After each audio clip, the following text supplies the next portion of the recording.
My dear students, myself Sanjay Sarvaiya and welcome to Sarvaiya Sir's class.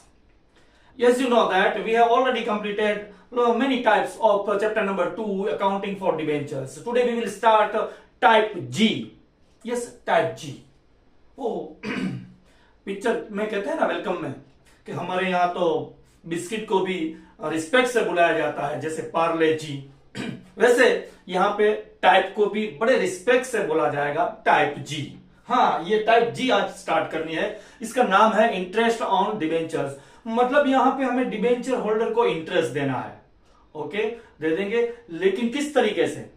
आपको generally question में बताया जाता है कि इंटरेस्ट के रेट क्या है, मतलब जो डिबेंचर के परसेंटेज होते हैं वही इंटरेस्ट के रेट रहते हैं, आप सभी को पता है। लेकिन ये जो इंटरेस्ट आप ईयरली कैलकुलेट कर रहे हैं या हाफ ईयरली, वो आपको इंडिकेट किया जाएगा क्वेश्चन में।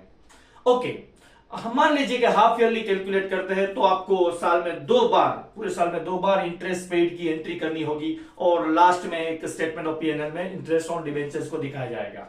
और यदि क्वार्टरली ये कैलकुलेशन हो रही है, इंटरेस्ट पेड हो रहा है, तो आपको साल में 4 बार ऐसी एंट्री करनी होगी। ईयरली है तो एक ही बार करेंगे, राइट। तो हमारी टेक्स्ट बुक में क्वेश्चन नंबर 14 दिया गया है, पेज नंबर 113 पे। इस टाइप का एक ही क्वेश्चन दिया गया है, टाइप जी से रिलेटेड एक ही क्वेश्चन दिया गया और इलिस्ट्रेशन नंबर 11 इसी टाइप का एक इलिस्ट्रेशन आपकी टेक्स्ट बुक में दिया गया है। ओके, तो इस क्वेश्चन में करना क्या है, आपको सिर्फ और सिर्फ जनरल एंट्री पास करनी है, राइट। इंटरेस्ट आपको पेड करना है, लेकिन ध्यान में ये रहे कि जब आप इंटरेस्ट पेड करते हैं ना, तो पूरा का पूरा इंटरेस्ट है वो डिबेंचर होल्डर को कैलकुलेट करने के बाद उसको नहीं पेड करना है। यहां पे उसमें से टैक्स, थोड़ी बहुत अमाउंट जो टैक्स की होती है वो डिडक्ट करके रिमेनिंग अमाउंट है डिबेंचर होल्डर को पेड की जाती है। हालांकि इंटरेस्ट पूरा कैलकुलेट होगा, ईयरली हो या हाफ ईयरली हो, लेकिन डिबेंचर होल्डर को जब आप पेमेंट करते हैं, उसके अकाउंट में इंटरेस्ट क्रेडिट करते हैं, तो आपको टीडीएस काट के ही उसको एंट्री करनी है और अमाउंट को क्रेडिट करनी है। तो ये टीडीएस का मतलब क्या है बेटा? टीडीएस का मतलब होता है टैक्स डिडक्टेड एट सोर्स। मतलब जो ओरिजिन है, जहां से इनकम जनरेट हो रही है, उसी ओरिजिन से ही हमें जो टैक्स की अमाउंट है वो काट लेनी है और रिमेनिंग अमाउंट है वो डिबेंचर होल्डर को पेड करनी है। तो उसके भी रेट आपको यहां पे बताए होंगे कि टैक्स कितने परसेंटेज आपको डिडक्ट करना है, राइट। ओके, चलो रीड करते हैं क्वेश्चन नंबर 14 पेज नंबर 113 पे जो दिया गया है। अलीबाबा लिमिटेड इश्यूड 18,000 और नंबर ऑफ डिबेंचर्स है। 12% डिबेंचर, 12% उसका नाम है और उसी हिसाब से इंटरेस्ट कैलकुलेट किया जाएगा 12% के हिसाब से। At the face value of 100 as on 1 अप्रैल 2017। 1 अप्रैल 2017 को 100 रुपीज वाला डिबेंचर है, 12,000 डिबेंचर, 18,000 डिबेंचर है, वो 12% वाले डिबेंचर इश्यू किए गए हैं। Interest on this debentures is paid on 13 September and 31 मार्च। मतलब यहां पे इंटरेस्ट है साल में दो बार कैलकुलेट होता है। हाफ ईयरली इंटरेस्ट का क्रेडिट किया जा रहा है किस तरीके से? 30 सितंबर को और 31 मार्च, दो, राइट, सितंबर की एंड में और मार्च की एंडिंग में। First journal entries for the above in transaction for the year ending on 31st March 2018, assuming income tax rate at 20% for the calculation। अच्छा, यहाँ पे जब आप टैक्स डिडक्ट करेंगे ना, तो उसके परसेंटेज डिक्लेयर करके दिया गया है कि यहाँ पे 20% टैक्स है वो हमें काट लेना है इंटरेस्ट की जो इनकम है उसमें से। चलो, इसके लिए थोड़ी एंट्री लिखनी होगी, देखते हैं किस तरीके से एंट्री होती है। वाले 12% के डिबेंचर है वो to 12% debentures account, same amount, right.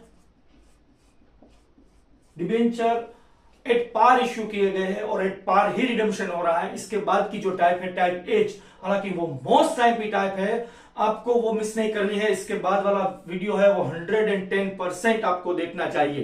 क्यों? क्योंकि उसमें से बोर्ड की एग्जाम में डेफिनेटली 1 और 2 क्वेश्चन पूछे ही जा रहे हैं, राइट। इसीलिए इसके बाद की जो टाइप है एच, उसको मिस मत कीजिएगा, राइट। चलो, ये 2 एंट्री हो गई डिबेंचर इश्यू करने की। अब बात करते हैं इंटरेस्ट कैलकुलेट। इंटरेस्ट आपको पता है कि 39 2017, मतलब आफ्टर 6 मंथ, अप्रैल में, जून, जुलाई, अगस्त और सितंबर के एंड में आप उसको इंटरेस्ट कैलकुलेट करके देंगे। अच्छा, जितनी डिबेंचर कैपिटल है उस पर आपको 12% के हिसाब से और 6 मंथ का इंटरेस्ट हमें उसे कैलकुलेट करके देना है। तो सबसे पहले डिबेंचर इंटरेस्ट कैलकुलेट करेंगे, उसके बाद डिबेंचर होल्डर को हम उसका इंटरेस्ट पेड करेंगे, राइट। चलो सबसे पहले डिबेंचर इंटरेस्ट जो कैलकुलेट करते हैं तो किस तरीके से, interest on debentures account debit होगा, interest on debentures account debited. अच्छा भाई अमाउंट किस तरीके से मिलेगी, थोड़ी सी यहां पे कैलकुलेशन भी करनी होगी आपको। किस तरीके से, आपकी डिबेंचर कैपिटल कितनी है 18 लाख, ओके, और उसपे आपको इंटरेस्ट के रेट कितने दिए गए, यहां पे देख लीजिए 12%, 12/100, और आप हाफ ईयरली इंटरेस्ट है वो पेड कर रहे हैं, मतलब यहां से लेके यहां तक का 6 मंथ का इंटरेस्ट है वो आपको देना है। तो ये जो इंटरेस्ट की अमाउंट है वो हो जाएगी 1,08,000, ओके, 1,08,000 ये इंटरेस्ट की अमाउंट है। अब ये पूरी की पूरी अमाउंट आपको डिबेंचर होल्डर को नहीं पेड करनी, फिर से रिपीट करता हूं, पूरी की पूरी अमाउंट है वो डिबेंचर होल्डर को पेड नहीं की जाएगी। इसमें से क्या करना है, टैक्स है वो डिडक्ट कर लेना है। तो यहां पे टू डिबेंचर होल्डर अकाउंट और to TDS payable account, TDS payable account. अच्छा टैक्स कितना आपको डिडक्ट करने को कहा गया, क्वेश्चन की जो लास्ट लाइन थी उसमें बताया गया कि आपको टैक्स के जो रेट है वो 20% एज्यूम करने हैं, मतलब 20% के हिसाब से टैक्स डिडक्ट करना है। ये इनकम है उसके हमें 20% कुछ इस तरीके से कैलकुलेट करनी होगी, 1,08,000 इंटू 12% इंटू 20% के हिसाब से टैक्स डिडक्ट करना है। तो टैक्स की जो अमाउंट है वो हो जाएगी 21,600, ओके। अब जो बाकी बची अमाउंट है वो डिबेंचर होल्डर को पेड होगी। ये इनकम है उसमें से टैक्स डिडक्ट कर लिया, अब बाकी बची अमाउंट है वो हो जाएगी 86,400, ये हमें डिबेंचर होल्डर को पेड करनी है, ओके।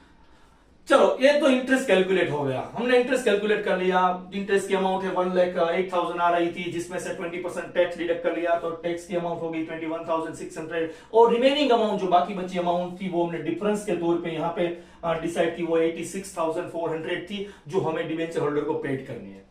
जब टेक्स्ट बुक के इलस्ट्रेशन में आप देखेंगे ना तो ये जो पेमेंट की जो एंट्री होती है ना वो सेपरेट दिखाई गई है, मतलब डिबेंचर होल्डर को पेड किया, उसके बाद ये टैक्स की अमाउंट है वो गवर्नमेंट को हमने क्रेडिट किए, उसको पेड किए। तो ये जो कैलकुलेशन थी वो 2 एंट्री अलग से बताई गई थी, जबकि इस टाइप में ज्यादा बहुत एंट्री होती है तो हमें उस एंट्री को कंबाइन कर देना। किस तरीके से एंट्री लिखेंगे, डिबेंचर होल्डर अकाउंट डेबिटेड, अब ये रिसीवर है, आप उसको पेमेंट कर रहे हैं, उसके घर जाके उसके पैसे आपको दे रहे, उसको पैसे दे रहे हैं आप कि चलो ये तेरा इंटरेस्ट जो हाफ ईयर इंटरेस्ट था तुझे हम हैंड ओवर कर रहे हैं चेक से, राइट। तो ये अमाउंट आपको 86,400 उसको देनी है, और जो टैक्स की अमाउंट आपने डिडक्ट की थी वो अपने फर्म में नहीं रखनी है, हमारी कंपनी में डिपॉजिट के तौर पे नहीं रखनी, वो गवर्नमेंट में डिपॉजिट करवानी पड़ती है, गवर्नमेंट को देनी पड़ती है, तो वो अकाउंट डेबिट कर देंगे।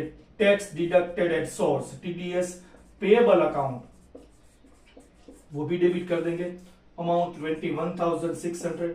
अब ये दोनों चीजों का जो हमें पेड करनी है और गवर्नमेंट में टैक्स को क्रेडिट करना है, उस दोनों की अमाउंट हम चेक से इश्यू कर रहे हैं, तो बैंक अकाउंट ही क्रेडिट बेटा होगा, यहाँ पे बैंक अकाउंट क्रेडिटेड, और इसकी अमाउंट क्या हो जाएगी, दोनों का टोटल मिला के 1,08,000, ओके। हालांकि टेक्स्ट बुक में मैंने बताया ना कि ये जो एंट्री है दोनों एंट्री वो सेपरेट दिखाई गई है, जैसे कि debenture holder account debited to bank account credited, TDS payable account debited to bank account credited, ये अलग सेपरेट करने की कोई जरूरत नहीं है, आप उसको कंबाइन कर सकते हैं, क्योंकि अब इसके बाद जो आपको 2 एंट्री करनी है वो 2 एंट्री रिपीट होगी। किस तरीके से, जैसे कि आपने 13 सितंबर को 2 एंट्री पास की, एक इंटरेस्ट कैलकुलेट करने की और इंटरेस्ट की अमाउंट है वो हैंड ओवर करने के लिए पेमेंट करने की एंट्री। अब वो 2 एंट्री फिर से रिपीट होगी, कौन सी डेट पे, 31 मार्च, आफ्टर 6 मंथ, मतलब 31 मार्च 2018 को। तो यहां पे मैं रिपीट नहीं लिख रहा हूं, मैं आपको बता दूं कि ये जो 2 एंट्री है वो रिपीट करनी होगी 31 मार्च 2018, 31 मार्च 2018, इस तरीके से रिपीट आपको 2 एंट्री करनी होगी। मतलब पहली 2 एंट्री आपने डिबेंचर इश्यू किए वो थी, उसके बाद की 2 एंट्री है वो आप सितंबर के एंड में 2 एंट्री पास करेंगे, टैक्स की कैलकुलेशन की और टैक्स पेमेंट की। राइट, और इंटरेस्ट कैलकुलेशन की और इंटरेस्ट पेमेंट की। इस तरीके से आप 2 एंट्री पास करेंगे। वही 2 एंट्री फिर से रिपीट करेंगे, कंटिन्यू करेंगे आप इस क्वेश्चन को, और 31 मार्च 2018 को एंड ऑफ द ईयर जब 6 मंथ कंप्लीट होंगे तब फिर से 2 एंट्री इससे सेम टू सेम आपको पास करनी, क्योंकि यहां पे इंटरेस्ट के रेट नहीं बदल रहे हैं। डिबेंचर जो कैपिटल थी वो भी एज इट इज है, तो डिबेंचर कैपिटल भी चेंज नहीं हो रही है। इसका मतलब ये हुआ कि इंटरेस्ट वैसा कि वैसे ही आएगा जैसे आपने पहले 6 मंथ पहले कैलकुलेट किया था। मतलब ये 2 एंट्री रिपीट होगी, आपको फिर से लिखनी होगी, और वहां पे डेट लिखेंगे आप क्या, 31 मार्च 2018, 31 मार्च 2018। ओके, मतलब 4 एंट्री ये हो गई। अब एक लास्ट एंट्री आपको इस क्वेश्चन में जो लिखनी है वो क्या है कि एंड ऑफ द ईयर, मतलब मार्च के एंड में 31 मार्च 2018 को आपको जो इंटरेस्ट है वो स्टेटमेंट ऑफ पीएनएल में दिखाना है। तो वो एंट्री किस तरीके से होगी मैं यहां पर रिकॉर्ड कर रहा हूं, देखिए। Statement of PNL account debit होगा। क्यों? क्योंकि भाई ये तो एक्सपेंस है, इंटरेस्ट ऑन डिबेंचर वो तो एक्सपेंस है, फाइनेंशियल एक्सपेंस है, तो स्टेटमेंट ऑफ पीएनएल डेबिट में लिखा जाएगा एक्सपेंस, और जो एक्सपेंस का नाम है वो क्रेडिट होगा, इंटरेस्ट ऑन डिबेंचर्स अकाउंट। अच्छा, अब बात होगी कि अमाउंट क्या रहेगी। देखिए, आप पूरी कैलकुलेशन देखेंगे ना स्टार्टिंग से लेकर एंड तक, तो इंटरेस्ट आपने 2 बार कैलकुलेट किया है, राइट। एक 39 2017 को, और वही इंटरेस्ट आपने फिर से कैलकुलेट किया था 31 मार्च 2018। तो इसको टोटल मिला के आपको पीएनएल की डेबिट साइड 1,08,000 प्लस 1,08,000, इस हिसाब से पीएनएल की डेबिट साइड 2,16,000 अमाउंट आ जाएगी, और 2,16,000 इंटरेस्ट ऑन डिबेंचर में के सामने भी लिखी जाएगी, राइट। इसका जो भी टोटल होता है वो आप टोटल कर लीजिए। ये टाइप खत्म हो गई, बिल्कुल आसान सी टाइप थी, लेकिन यहां पे क्या था, नंबर ऑफ एंट्रीज बहुत ज्यादा थी, राइट। पहली 2 एंट्री डिबेंचर इश्यू करने की, बाद में हाफ ईयरली इंटरेस्ट की 2 एंट्री होगी, इंटरेस्ट कैलकुलेट करना और उसका पेमेंट करना। उसके बाद फिर से एंड ऑफ द ईयर जब 6 मंथ कंप्लीट होते हैं तो फिर से 2 एंट्री इंटरेस्ट कैलकुलेट करना और इंटरेस्ट की पेमेंट करनी, और लास्ट में एक एंट्री है वो है आपकी जो डिबेंचर इंटरेस्ट है उसको फाइनेंशियल जो स्टेटमेंट होता है, स्टेटमेंट ऑफ पीएनएल, उसमें रिकॉर्ड करने के लिए, राइट। तो इस तरीके की एंट्री थोड़ी ज्यादा है, लेकिन सम बिल्कुल इजी है, राइट, बिल्कुल इजी है। कैलकुलेशन में ध्यान क्या रखना है कि आपको इंटरेस्ट जब आप कैलकुलेट करते हैं तो पूरे साल का इंटरेस्ट नहीं है, 6 मंथ का है, तो 6/12 लिखेंगे, और जो भी इंटरेस्ट की अमाउंट होती है वो डायरेक्ट डिबेंचर होल्डर के अकाउंट में क्रेडिट नहीं होती। उसमें क्या करना होगा, आपको टैक्स डिडक्ट करना है, तो पहले टैक्स की अमाउंट जो इंटरेस्ट है उसमें से टैक्स की जो भी अमाउंट है वो काट लीजिए, बाकी बची अमाउंट है वो डिबेंचर होल्डर को दे दीजिए।